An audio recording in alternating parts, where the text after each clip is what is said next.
Good evening, everyone. Welcome. I'm your host, Ruchita, and tonight we bring to you an insightful session about weight management: what, when, and how much to eat, and the role of nutrition in weight loss. And to walk us through, we have two esteemed speakers with us tonight. It is my honor and privilege to invite Farooq Tarapur to start the session. He's an Olympian, a two-time world champion in sailing, and has an active sporting career of 40 plus years. He's won innumerable awards like Chhatrapati Shivaji Award and the Arjuna Award, and he's our flag bearer on this journey with the mission Har Ghar Healthy, Har Ghar Medicine Free. Let's hear from him, ladies and gentlemen. Thank you, Ruchita. And hi, good evening, everyone, and welcome to this exciting Friday session. It is amazing that when people get involved in a health community, it really increases their chances of succeeding in their health goals. Researchers have seen that when somebody is trying to achieve a health goal on their own, the probability of success is slightly smaller as compared to when they are doing it with another buddy. So that when somebody is in a health goal and he's got a buddy around, surprisingly the percentage of success increases by about 50%. But if they are in a community, it increases as much as 75% if they stick into a community. So I really urge you, that if you're really serious about your health goals and you really want to make an impact on your health and the health of your family, I urge you to, get more people onto this community, because when you start getting people into the community, you start taking the role of the leader over there. And that surprisingly puts a lot of accountability factor on your own health. You will be surprised at the decisions you'll make if you're on this program just as a guest, and you'll be surprised to find the changes that will happen if you are on this program, like a host. And I really urge you, to spread this community around and get more people, not only to help them, but it will also help you in return.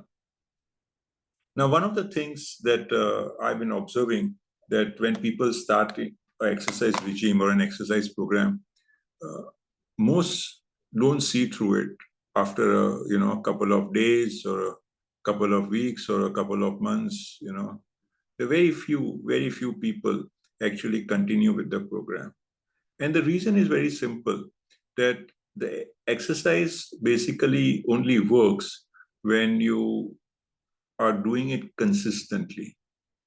As long as you're consistent with your exercise over a long period of time, I'll tell you what happens. Okay, people they get excited, they do a little bit of exercise, and they find that really nothing noticeable happens. Although there are changes happening, but they don't notice it or see it, and hence they stop. But because they had been doing the exercise for some time, they start feeling, a little better because of the work that they've done in the past 3 or 4 weeks. And then all of a sudden they stop and they find that, wow, I'm feeling a little better once I stop exercise. But actually it's not the case, because soon 2 or 3 weeks later, you're going to feel miserable. So when somebody's into an exercise program, 1 or 2 days is okay, but when, about 2 weeks go by, then the effect of not exercising starts to kick in. And then the person is far behind the game as compared to what they were a couple of weeks earlier. So I really encourage you, to keep this little secret in mind and keep chucking away, at your exercise, keep doing a little bit. And also to ensure that at a certain stage that you do not plateau out. Okay, because as you plateau out in your exercise, the effect of the exercise gets minimized, right? So you need to, keep challenging yourself. You need to start doing things. You need to keep the body active. You need to start feeling your body. You need to start learning to be, control your body, understand what really is happening, and keep challenging yourself to do a little more, understand the difference between training and straining, and you will notice that it will have a significant impact on your health. Today, you're going to listen to, from somebody who has had a tremendous, impact. I mean, her transformation journey is absolutely amazing. Uh, she's achieved almost most people thought was impossible. So, she's been there, done it, seen it, not done it, okay, then done it again. And she's been through this, motion several times. So I really urge you to listen to Deepika really carefully, because what she has to share would have a significant impact, not only on your health, but the health of your whole family.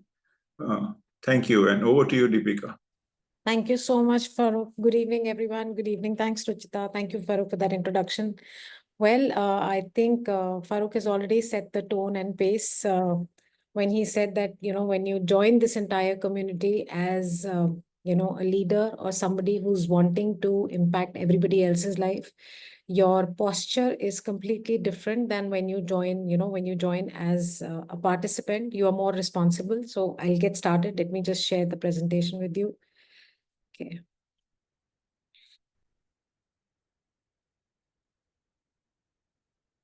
Okay. So like Ruchita mentioned, we will be learning today about healthy weight management. And yes, Farooq rightly said, I have been, in and out of this entire journey a couple of times. So I know the value of not just losing weight once, but, losing weight once, stop doing the good practices, stop whatever I was doing during my weight loss journey, and then certainly gaining the weight back again. Because, when your recipe does not change, your dish, its looks and its taste also doesn't change. So for you to have a better dish, you need to change the recipe, you need to change the methodology, you need to change something. But when you go back to your old styles of cooking, so you will come up with the same old dish again. And that's exactly what happened with me. And it is indeed extremely important that you not just join yourself, but probably have a buddy along, a running partner with you on this program, because when you do that, you're far more accountable. I still remember the very first time I got onto this journey, even before I became a part of the community, the biggest fear that I had was, what if I fail? And, when I started seeing some changes, a couple of people, joined me in this entire thing. I was far more accountable. I was far more responsible. And I constantly kept, reminded myself that I cannot fail, because there are people who have come onto this program looking at me. So yes, it makes you far more responsible. So please have more people join this community, because we want to spread the word of Har Ghar Healthy, Har Ghar Medicine Free. It's not just about losing or gaining weight, but it's about gaining a great lifestyle to go ahead with. So let's understand what are the factors that contribute to overweight and obesity. Now, growing up, I have always, I have grown up with this thought process that because I don't exercise and I eat unhealthy. So yes, that is one of they are the two major causes of weight gain and obesity. What are other causes of what are the causes that lead to unhealthy eating? What are the causes that lead to being physically inactive? So, these are not the root causes. There are other underlying factors that make you not do your exercises. There are other underlying factors that make you, that give you the urge to eat unhealthy, that give you the urge to eat at odd hours, which thereby contributes to you gaining weight, not losing weight, and being on the other side of weighing scale. So couple of them are, yes, your lifestyle, how active you are or how inactive you are in your day-to-day activities. It is one thing to say that I don't go to the gym every day. It is another thing to say that I'm a couch potato. So are you willing to probably take those 2, 3 flights of stairs when the need be? Are you willing to walk those 600, 700 meters to the nearest store? Or you pick up your scooty and car and you go to pick up, your groceries? Your poor gut health. Now, in the last couple of sessions, we've understood the importance of gut health to a very great extent. You know, and a poor gut health in itself is one of the biggest reasons of you wanting to binge on those high sodium, high preservative, high, absolutely dense calorie foods. Unhealthy eating habit. What time are you eating? What are you eating? Your food being nutrient deficient. So oftentimes people, because you eat processed food and you eat packaged food, which are calorie dense and not nutrient dense. Hence, you end up eating more of that kind of food, or you end up eating more quantity of that food. High amount of stress. Now, stress is, I think, we've been hearing it across around us a lot, that everybody's stressed, everybody's stressed. Even a child who's probably appearing for his grade 9 or grade 10 exams is equally stressed. And especially in children, we see the habit of binge eating and eating processed and packaged food a lot. And this is also happening in the corporate culture. You're staying in the office for long hours, you're staying for late hours, you don't have enough options for you in the office, so you resort to those packet foods, or you resort to eating out more often. Your environmental factors, very, very big contributor. Lack of physical activity, like I already mentioned. Not getting good quality sleep. A good quality sleep, a sleep of 6 to 8 hours every night, a peaceful, a proper rest sleep of 6 to 8 hours is one of the most less spoken, topics these days. And you cannot imagine the impact of having a good 6 to 8 hours sleep every night, night after night. What impact can it have on your overall mood swings? What impact can it have on your gut health? What impact can it have on your overall activity levels in the following days? Your health conditions, any underlying health conditions, and genetic. Of course, there are a couple of things that are genetic, but not all lifestyle problems are genetic. Like, Farooq always says, and there is so much, I'm sure, science to it. Most of the problems and lifestyle diseases that we see around us that, are told to us that these are genetic, most of them are not. What is genetic is the lifestyle in which we are born and brought into this world, the way, the first 20 years of our life, the household. So if I'm in a household where the daily breakfast is stuffed parathas with choicest of butters and cream and etc. The lifestyle disease is not coming in my genes. What's coming in my genes is the unhealthy practices, is probably not having enough protein in my breakfast because that's not been a part of my family routine. It's probably not having a plate full of salad half an hour before my meal because that's not a practice in my family.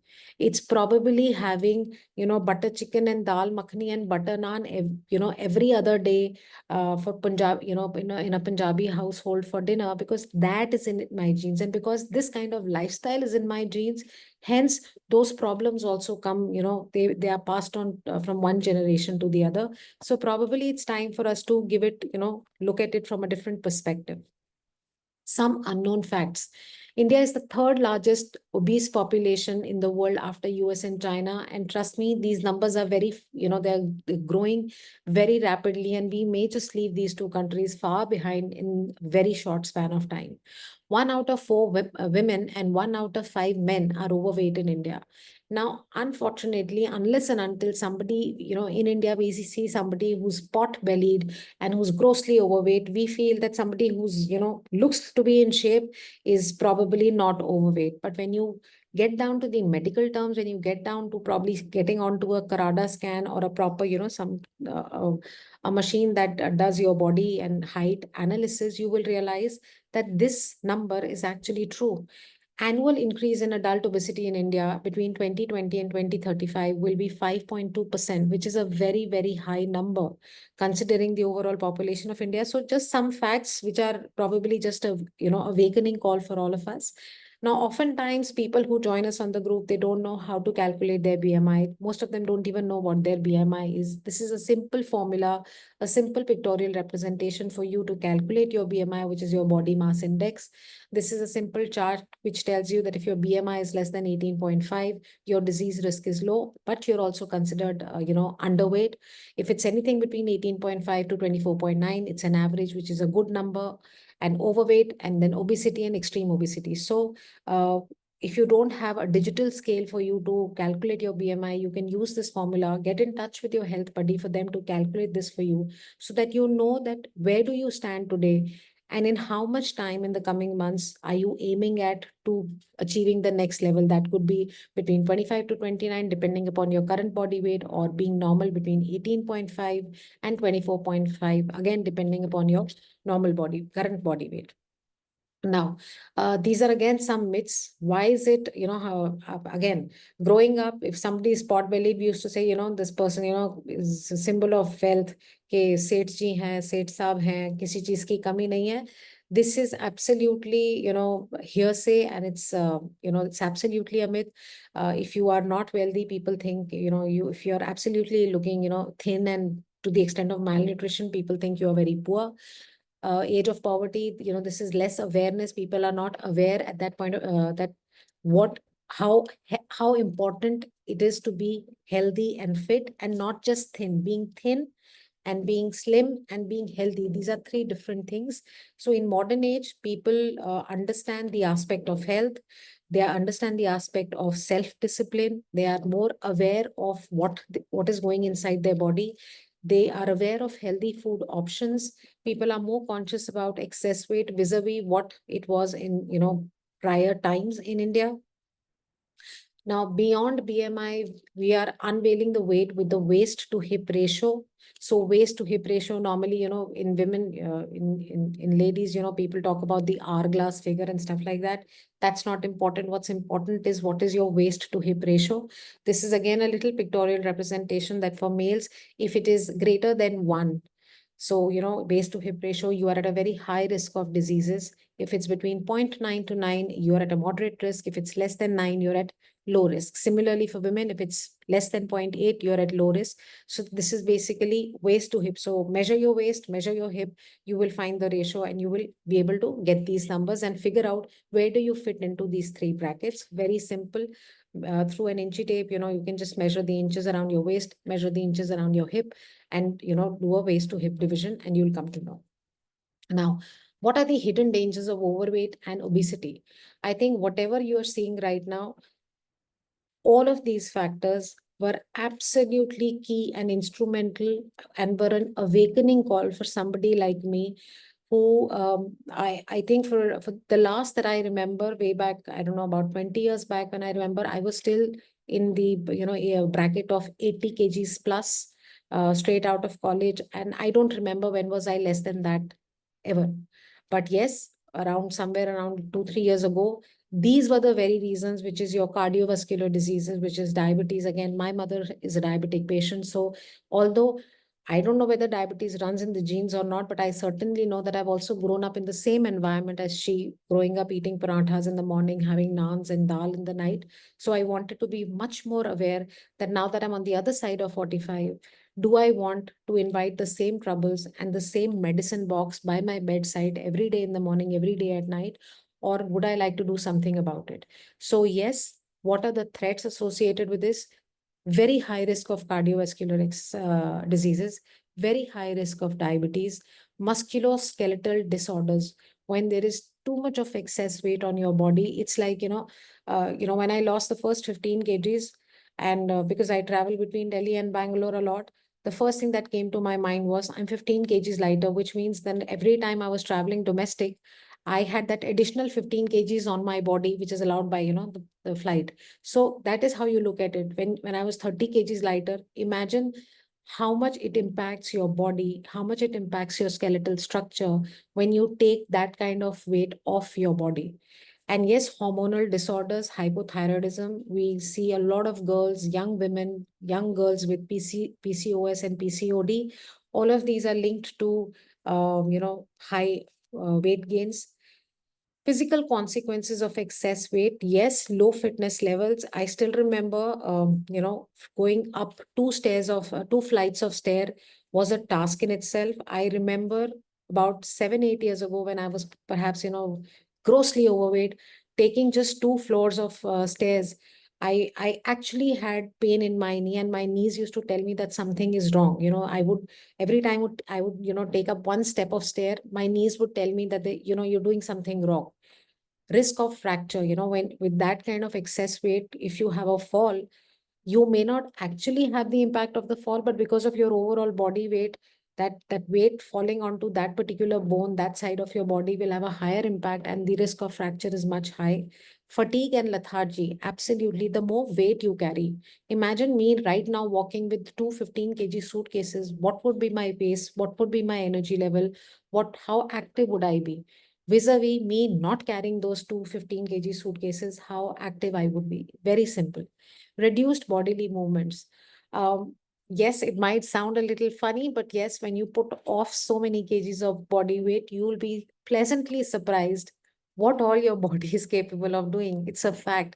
You are able to, your body is far more flexible. You can move around, you can, flex, you can bend, you can do stretch.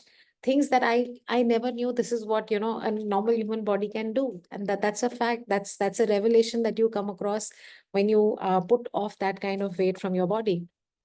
Psychological consequences, big time. I think growing up anywhere in the world today, if you are different from the normal, if you are, yes, it is body shaming, but people do body shaming, and it really impacts those who are in those shoes. I remember being body shamed all my life, maybe not on the face, maybe, when you walk through and people talk. It really affects your confidence, it really affects your mood. You have body image issues no matter. So I'm a Punjabi. We have the tendency to say, to hell with the world, whatever the world says, we'll do what we do.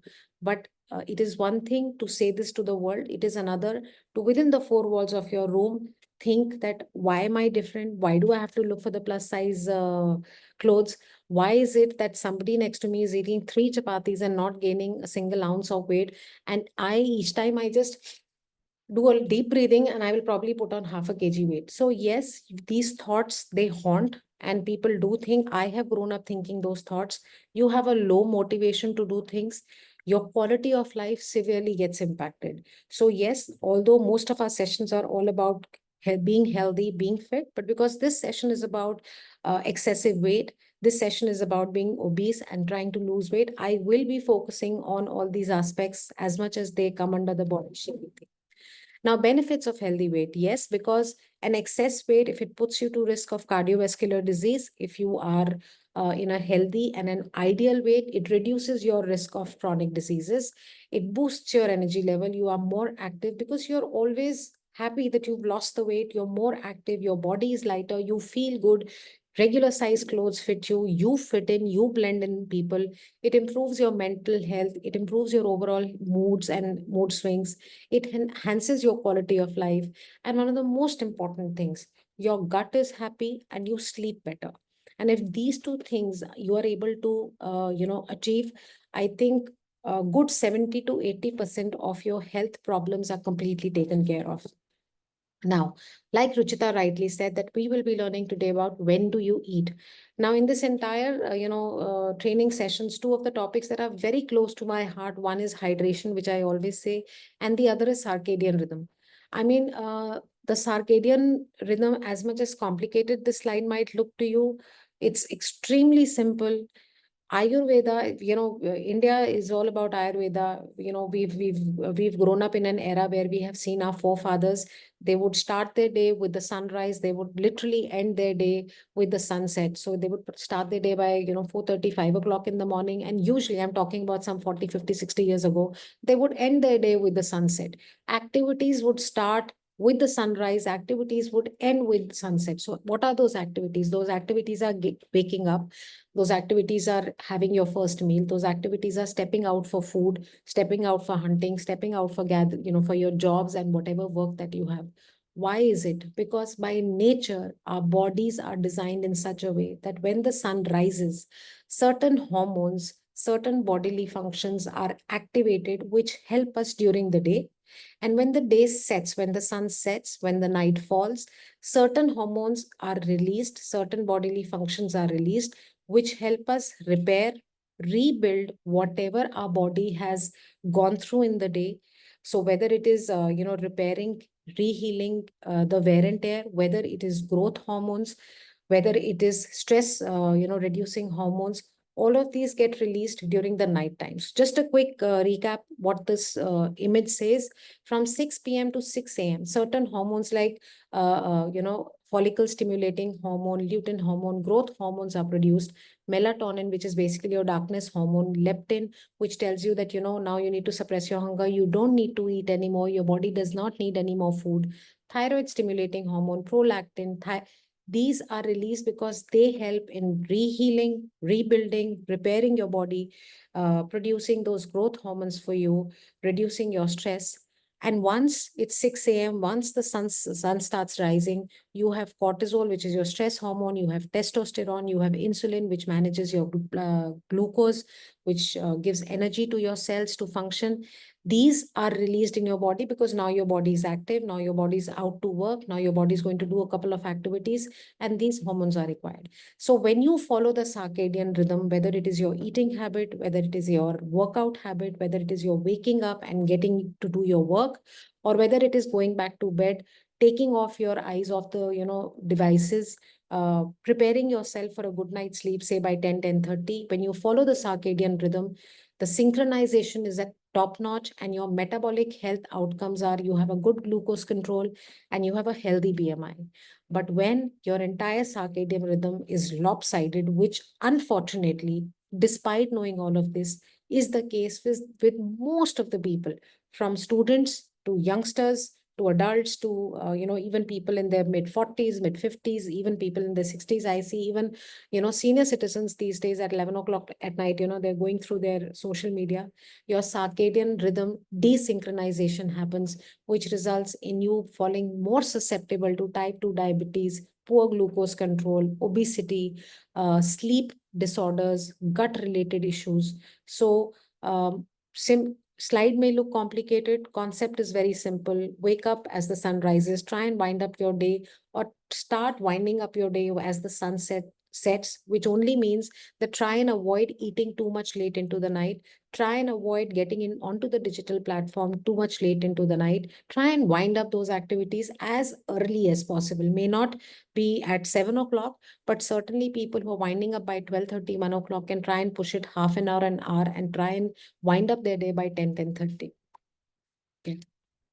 Now, when do you eat? So we just covered, do you eat round the clock? You don't look at the clock. I remember times when I could not sleep at night because of 10 other factors we've just discussed. So I would lie awake. When I would lie awake, I'll be probably, let me watch some TV because I cannot sleep. But the moment I switch on the TV, now because of these blue lights, my brain gets a signal that it's daytime. So I don't need to sleep. So hence I will not sleep.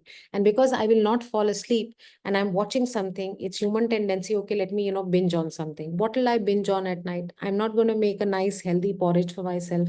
I'm not going to make a khichdi for myself. I'm not going to make a very nutritious meal for myself.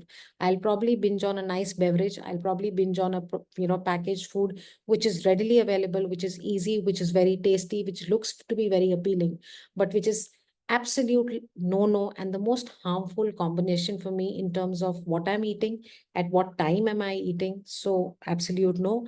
And vis-a-vis time restricted eating, when you're trying to follow the circadian rhythm, your body weight in the left option, where it's 24-hour eating, will go up, your adiposity will go up, your oxidative stress will go up, the body inflammation will go up, glucose intolerance will go up, insulin resistance will go up.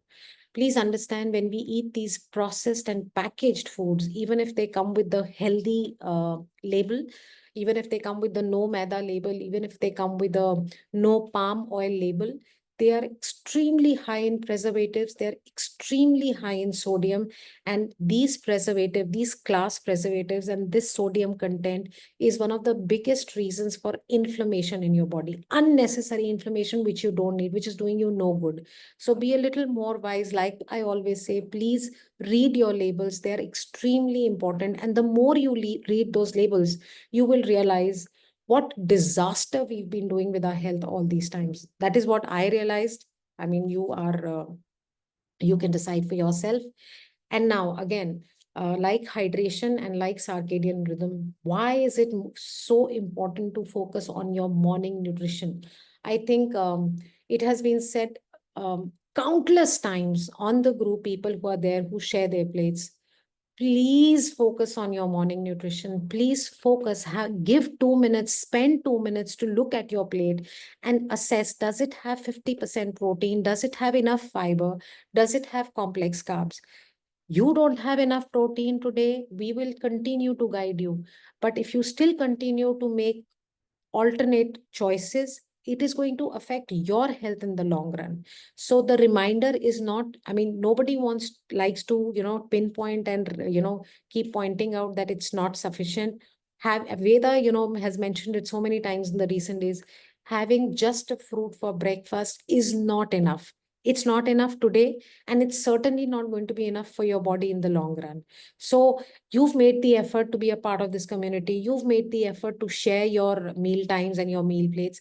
You're making the effort to be on these programs and understand your nutrition well. Please make a little more effort to make sure that your morning nutrition is complete. Trust me, if you can just focus on this one meal in the morning, your 60-70% problems are taken care of, and you're already more than halfway there in terms of your nutritional requirements every single day. So consume a variety of nutrients in the morning, protein, fiber, carbs, your micro and your micronutrients, extremely important. We've shared plates to give you an idea as to what your plate should look like. Why is it important in your weight management? Because it triggers thermogenesis, it kickstarts your metabolism.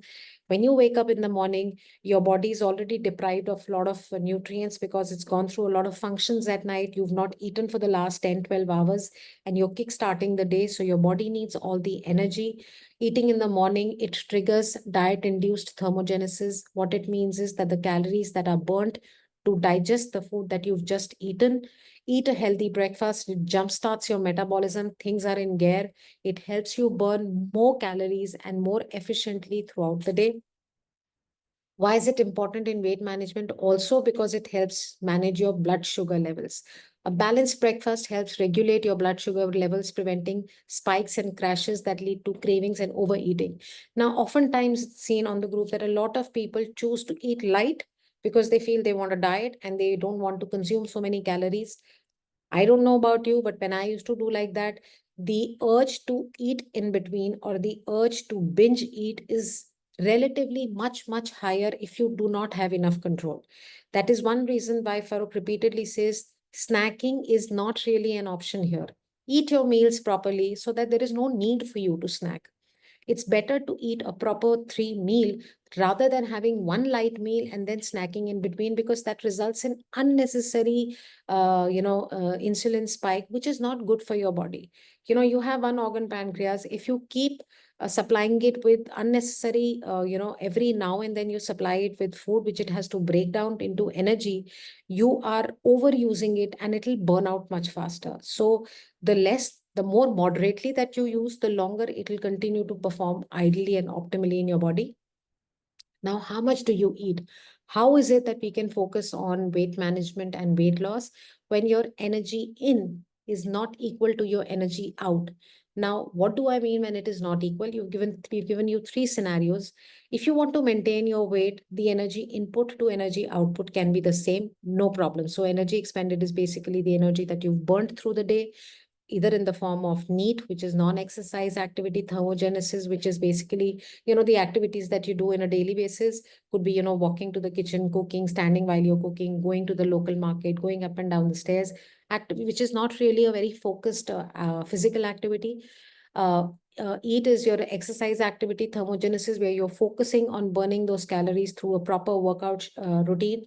Then you also have your BMR, which is your body's rate at which it burns calories to perform basic body functions. So when you want to maintain, your calorie in and your calorie out can be the same. When you want to gain weight, then your calorie in has to be much more than your calorie out. And when you want to lose weight, your calorie in has to be less than your calorie out. So more calories need to be burnt every single day. If you're consuming average 12 to 1400 calories or 900 to 1200 calories, you need to burn more calories than what you're consuming to burn that, to lose that weight. Now, again, a pictorial, I just discussed this with you. Energy expenditure can be in the form of EAT, which would be about 5%, NEAT, which is about 15%, uh, th- uh, thermic effect of food, which is TEF 10%, which is the amount of calories burned to digest that food. So this is how it looks when you want to maintain the weight or whether you want to lose the weight. Now, what about what is it that you eat? So now a very, again, when you're probably building a house, what is the quality of products that you're using? Now your body is one place where you're going to live in from the day you came into this world till the day we are there on this planet. So what are the quality materials you're using to keep this structure in place and only strengthen this structure, which is your body, day after day? You need to, you can have severe structural issues, less durable, and require frequent repairs if you're eating unhealthy food, if you're eating processed food, which leads to poor metabolism, which leads to weight gain and other health issues. Vis-a-vis, if you're eating nutritious food, your body will be more strong, it will be more durable, it will be long lasting, it will serve you for a longer period of time. You'll not have to visit hospitals, you'll not have to pop those medicines every now and then if you can maintain your macro, micro, and all your nutrients. Now, again, this is what your ideal plate looks like. Yes, 13% fruits, but again, while I say this, I also say this, please maintain a gap of at least half an hour between your fruits and any other form of meal that you're having. The best time to have your fruit is before breakfast in the morning. Certainly after 12 o'clock, please avoid fruits of any kind. Before that, you can have. Don't mix any two types of fruits. Very essential. Your protein in the form of pulses, in the form of milk or curd, in form of nuts should contribute to at least 50, 30 to 50%. Fats and oils only 2%, 30% about your, fiber and your green leafy vegetables. Your complex carbs about 20 to 25%. This is what it should ideally look like. And trust me, it's not difficult. It looks ke, oh my God, itna dhyan rakhna padega. I think the best, I think absolutely the most remarkable part of our this entire community and program is that not for a single day have I heard Farooq or Anaita or Raj or Anu telling us that go and buy this particular thing from the market. This is essential. Go and buy that. Whatever it is that is being cooked in your kitchen, whatever it is that you consume on your, whether you're from a Maharashtrian household, whether you're from a North Indian household, whatever is being cooked in your kitchen, just make minor alterations and you can have this kind of a plate ready for you every single day without having the need to actually spend, thousands of rupees on fancy items, which you don't really need to. What do you eat? So a balanced, nutritious breakfast must contain these items. It should have enough protein, at least 40 to 50%. It should have enough fiber. It should have your vitamins and minerals. And how does protein now? Why don't we get tired telling you every single day that have enough protein in the morning, have enough protein in the morning? Because protein, right from the first strand on our head to the last toenail, it is essential for every single part and cell of our body. Protein is something that your body does not have any reserves of. Protein, whatever you consume every single day, gets burnt or used or eliminated the very same day from your body. So it is extremely essential for you to have your protein tank full every single day. It's like, you probably have got a full tank on your car today morning, but no matter what you do, whether you drive your car or not, no matter what you do tomorrow morning, that tank will be empty. What will you do? What do you need to do if you have to drive that car? You need to have that tank full again tomorrow morning. That's exactly the same case with your body. You need to have your protein tank full every single day. It certainly helps you reduce weight and help you reduce your body fat. It helps in preserving your muscle structure, your muscle mass, giving a structure to your body. It improves your body composition. It prevents your glucose spikes and it induces a lot of satiety. As a result, you don't binge, you don't want to snack in between, you don't want to eat in between, and thus helping you in overall weight management. Now, what does a protein rich diet do? It it starkly takes up your diet induced thermogenesis. So more calories are burnt to digest that. And because more calories are burnt to digest a good source of protein, hence it helps you in your weight management. Yes, it releases satiety hormones. So no cravings to eat in between. It increases your metabolic pathways. It it increases your rest energy expenditure. So when you're in absolute resting mode, doing nothing, even then it starkly takes up the amount of calories that are burnt in your body. So satiety is higher, energy expenditure is higher. Hence, it promotes a lot of your weight management. How so we spoke about protein, fiber, and complex carbs for your breakfast. How does fiber support in your weight management? It certainly has a lower glycemic index. It again has increased satiety. It massively helps you in your gut microbiota regulation. We'll just study about what gut microbiota is in the coming slide. It certainly decreases your fat absorption. It lowers your cholesterol. It decreases your food intake, because if you have a big plate of salad half an hour before your main meal times, you will 100% feel a lot fuller when you actually sit down to eat, and you will as a tendency eat lesser. It'll improve your health and it'll greatly help in your weight loss. So gut microbiota, two types of gut microbiome. When we come into this world, we have bacteroidetes, which are the good bacteria. We have firmicutes, which are the bad bacteria. The percentage of bacteroidetes versus firmicutes is 85 to 15% when we are born, or 80 to 20%. So lot of good bacteria given to us by Mother Nature, very little bad bacteria which resides in our gut. But because of the lifestyle that we follow, we eat unhealthy, we sleep untimely, we overstress ourselves, we don't do enough activity.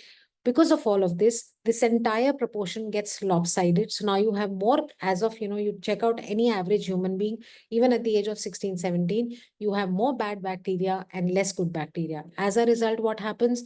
Irritable bowel syndrome, constipation issues, gut issues, digestion issues, acid reflux, severe gas, bloating. All of this happens because this entire balance, this thing has been completely thrown off balance. What do you need to do when anybody comes new to our program?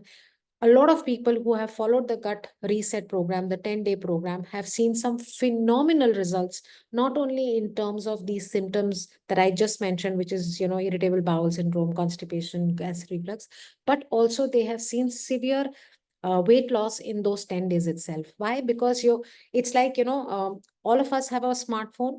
In your smartphone settings, there is a button called factory reset. So which basically resets your entire phone to an absolute brand new. When you do the gut reset absolutely to the T, you are reversing this entire balance, going back to good 80% of bacteroidetes, 20% of firmicutes. You're resetting the way your gut operates, just the way it used to when you were born, when you came into this world. So it's a complete reset. How do vitamins and minerals help in your weight management? Deficiency of vitamins and minerals, hidden hunger. So when you don't get enough, why is it that when we eat these packaged and processed foods, we want to eat more? One packet of chips doesn't give you that enough satiety or that satisfaction. So you will end up eating another packet, because these are calorie dense food. They are good to the taste, they are good to the palate, but they don't have those nutrients. They don't have that nutrition that your body needs to perform optimally. Because it does not have the nutrition, your body asks for more. So yes, hidden hunger, increased appetite, so higher food intake. There is energy imbalance. There is disruption of optimal function of the body. Of course, because when you're eating more than your body needs, but not eating enough nutrition, there is there is obviously going to be a disruption in the optimal function. Vis-a-vis, when you have enough macro, micronutrients and vitamin and mineral intake, your appetite is regulated. Satiety wise, you're absolutely full. You eat as much as your body needs. There is energy balance and the body functions optimally. So please, please, please, that will also help you in weight management and weight loss. So think wise, eat right. Really, it will help you. What you eat is an easy choice. We are talking about the Nutrilite meal replacement, one of my most favorite. It's your one-stop solution for, uh, not wanting to think. I think when we were on this program, trying to lose weight, a meal replacement for dinner was my ideal choice, whether I'm at home, whether I'm stepping out, because that was my one-stop solution. I didn't have to put too much of brains as to what do I need to eat, what should I eat, what I should not eat. It is basically a pre-packaged calorie control product in the form of a bar or a powder mix or other food formats. We have it in the powder. You can have it with milk. You can have it with ideally with water. and it will take care of all your nutrient requirements without actually resulting in any kind of weight gain. So these are the FSSAI regulations for a meal replacement. It should be between 200 to 400 calories. The protein content should be between 25 to 50%. The vitamins and minerals should be within the recommended daily allowance. And the fiber should have the adequate content of fiber.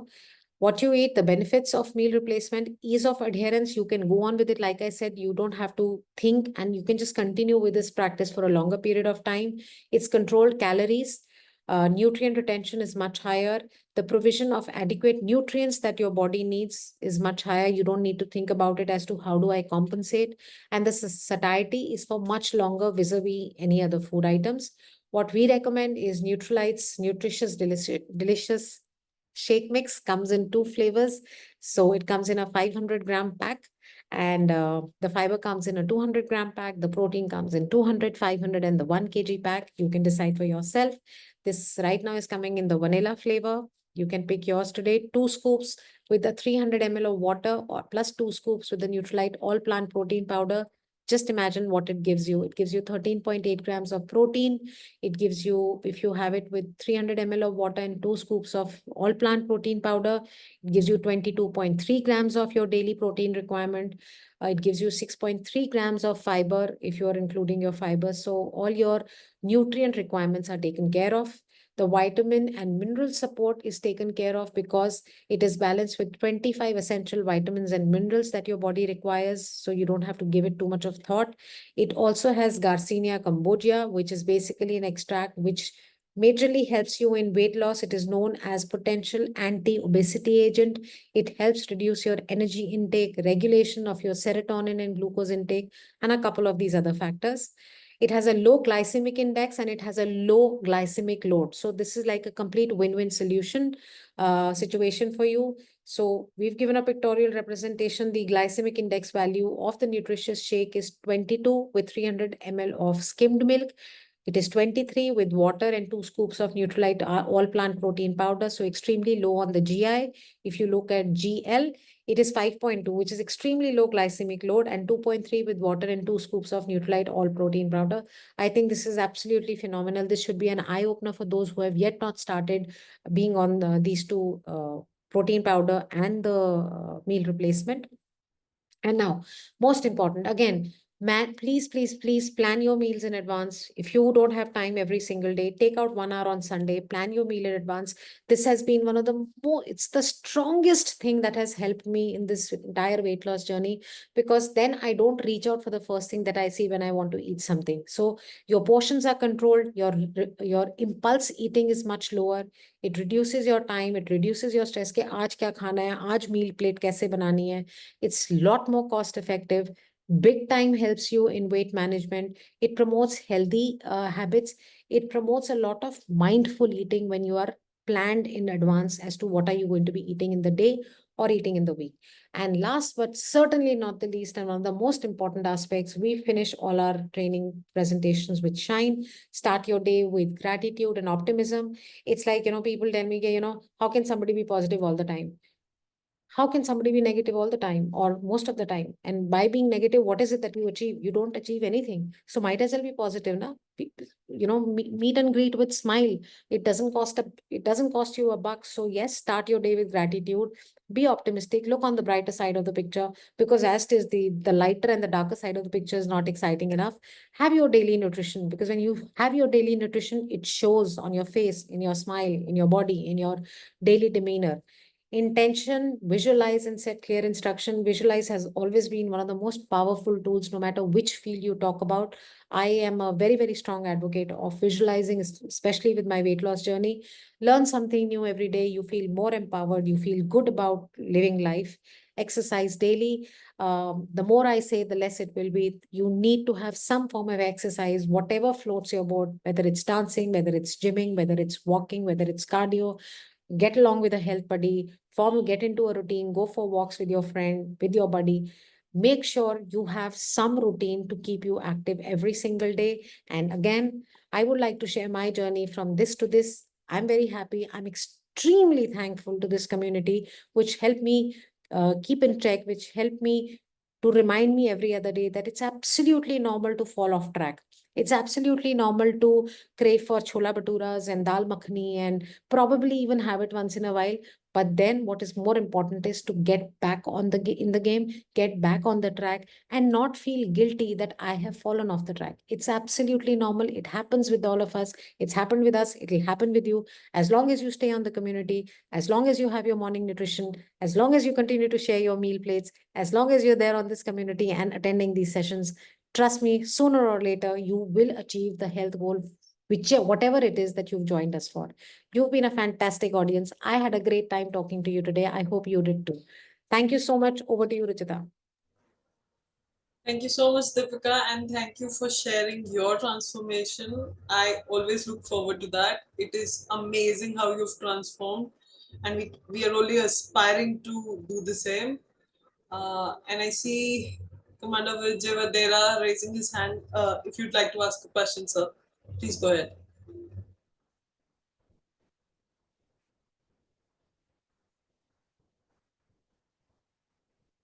Um, I think you're not unmuted.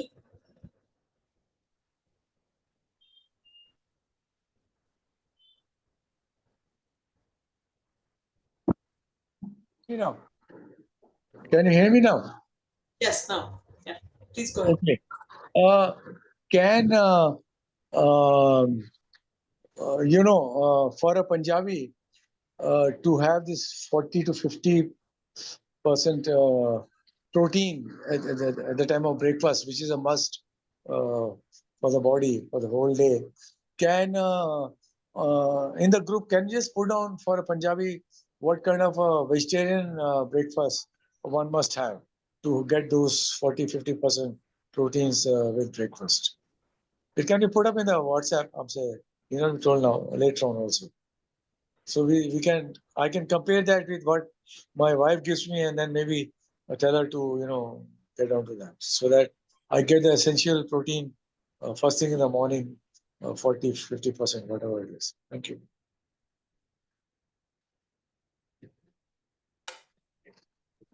Yeah, sure, we can do that. Yeah. Also, yeah, vegetarian and non-veg. So both the things, so that we can compare it and try and improve upon it if we are not doing it, because that is the most important meal of the day. Sure, we can do that. Thank you, Farooq. Thank you, sir. And thank you, Deepika, for simplifying the whole process for us. I think we're all clear now, and we just need to get set, get our goals in place, and get started. You've been a great audience, everyone. Thank you, take care, and good night. See you in the next session.